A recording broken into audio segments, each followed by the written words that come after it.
Gayunpaman, nang sandaling tumuntong sila sa lupa, muling umalingaw-ngaw ang pamilyar na ungol na yun, isa-isa. Nang mapagtanto niyang wala na siyang natitirang daanan, tiningnan ni CJ ang kanyang mga kasama sa huling pagkakataon at kinuha ang kanyang sled. Sa matapang na sandaling yun, pinasabog ni CJ ang kanyang sled sa gitna ng mga zombie.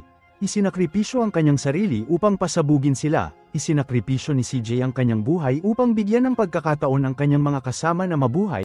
Tumigil sandali si Michael, at tahimik na tumingin sa dagat. Pagkatapos ay inamin niya na siya ay nakagat at hindi na siya maaaring sumama sa kanyang mga kasama. Nagpakamatay si Michael, dala ang pasanin ng kalungkutan at pagdurusa.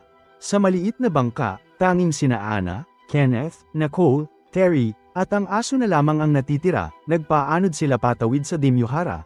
Hawak ang isang kislap ng pag-asa sa mapanglo na mundong ito. Lumitaw ang mga anino mula sa kagubatan. Umuungol, hindi sila makapaniwala sa kanilang nakikita. Sila ay mga zombie.